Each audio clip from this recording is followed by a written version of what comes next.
Topic शुरू करते हैं और उस टॉपिक का नाम है एज।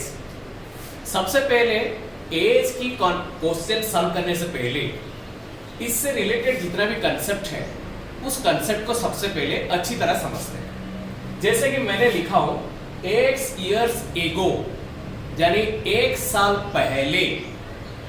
पहले का मतलब जहां पहले लिखा जाएगा या एगो लिखा जाएगा, इसका मतलब वो प्रेजेंट और पास्ट के बीच के जो समय की अंतराल, उसी अंतराल को सूचित करता है। जैसे कि मैं अगर बोलूंगा 3 साल पहले, 3 साल पहले, पहले से ये सूचित हो जाता है पास्ट और प्रेजेंट के बीच के समय की अंतराल। और वो समय के अंतराल कितना है ना, 3 साल है। जैसे मैं कह रहा हूं 3 साल पहले, 3 साल पहले का मतलब पास्ट और प्रेजेंट के बीच के समय के अंतराल है 3 साल। उसी तरह मैं अगर बोलूंगा कि 5 साल पहले, 5 साल पहले का मतलब है पास्ट और प्रेजेंट के बीच के जो समय की अंतराल है वो है 5 साल। उसी तरह मैं अगर बोलूंगा कि 8 साल पहले, यानी वो समझाएगा पास्ट और प्रेजेंट के बीच के जो समय की अंतराल है 8 साल।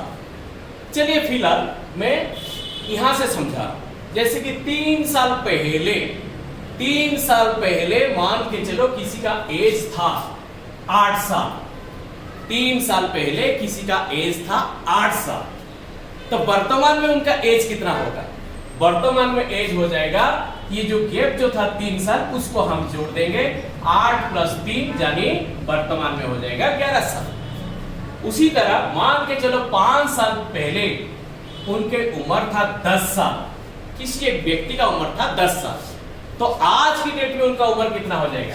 वो जो गैप है 5 साल उसको हम जोड़ देंगे, यानी 10 + 5 यानी हो जाएगा 15 साल। उसी तरह मान के चलो 8 साल पहले एक व्यक्ति का उम्र है 20 साल, तो आज की डेट में उनकी उम्र कितना हो जाएगा ना? आज की डेट में उनकी उम्र हो जाएगा, जो उनके जो पास्ट उम्र जो है 20 साल प्लस ये जो समय की अंतराल जो 8 साल है उसको हम जोड़ देंगे, यानी 28 साल।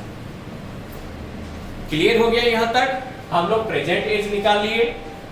उसी तरह जब हम लोग आगे की ओर बढ़ेंगे, आज से आगे की ओर बढ़ेंगे, जैसे कि ऐसा लिखेगा x years hence, x years या y years hence। जहां hence लिख देगा मतलब बाद लिख देगा, यानी आज से हम आगे की ओर जा रहे हैं। बाद मतलब प्रेजेंट और फ्यूचर के बीच के जो समय की अंतराल है उसी को ही सूचित करता है।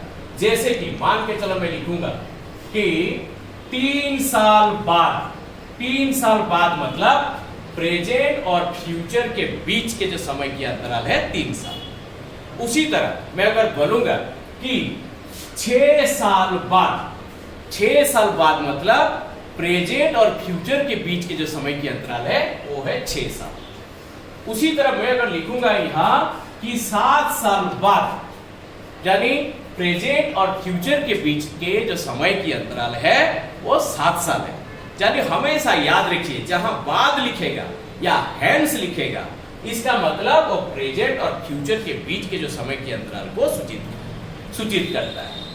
चलिए अभी देखते हैं, जैसे कि अगर पूछ देगा कि 3 साल बाद उस व्यक्ति का उम्र कितना है, हम सबसे पहले देखेंगे कि उनके प्रेजेंट एज निकाला गया है कि नहीं। हम यहां देख रहे कि उनका प्रेजेंट एज को निकाला गया है, वो हो 11 साल।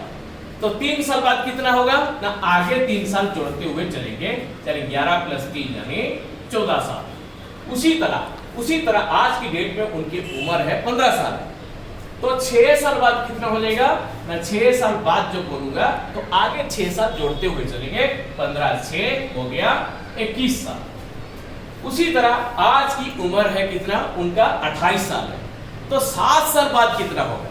7 साल बाद मतलब 7 साल आगे चलेंगे, 7 साल जोड़ते हुए चलेंगे, 28 साल कितना हो गया ना, 35 साल। तो इतना कंसेप्ट हम लोग को जानना जरूरी है। और हमेशा मैं ये बोल रहा हूं एज टॉपिक का कोई भी क्वेश्चन जब हम सॉल्व करेंगे हमेशा इसी सीक्वेंस से चलेंगे। पास्ट के बाद आएंगे प्रेजेंट, प्रेजेंट के बाद अगर आएंगे हम लोग फ्यूचर, मान के चलो क्वेश्चन आपका अगर दिया हुआ है सिर्फ पास्ट और प्रेजेंट को लेकर दिया हुआ है, तो हम लोग शुरू करेंगे सबसे पहले पास्ट से, पास्ट होकर फिर हम लोग आ जाएंगे प्रेजेंट तक। अगर मान के चलो क्वेश्चन में पास्ट टेंस में नहीं दिया गया है, क्वेश्चन सिर्फ प्रेजेंट और फ्यूचर को लेके बनाया गया है, तो हम लोग शुरू करेंगे प्रेजेंट टेंस से और यहां से फिर फ्यूचर की ओर जाएंगे। अगर मान के चलो क्वेश्चन में सिर्फ पास्ट और फ्यूचर के बीच में, पास्ट और फ्यूचर को लेकर क्वेश्चन बनाया है, तो हम ये सोचेंगे कि वहां प्रेजेंट छुपा हुआ है, तो हम शुरू करेंगे पास्ट से लेकर हम लोग प्रेजेंट तक आएंगे और प्रेजेंट से फिर हम लोग आगे फ्यूचर तक जाएंगे। बस अभी हम लोग क्वेश्चन सॉल्व करेंगे, क्वेश्चन में इसी कंसेप्ट को यूज करेंगे, ठीक है।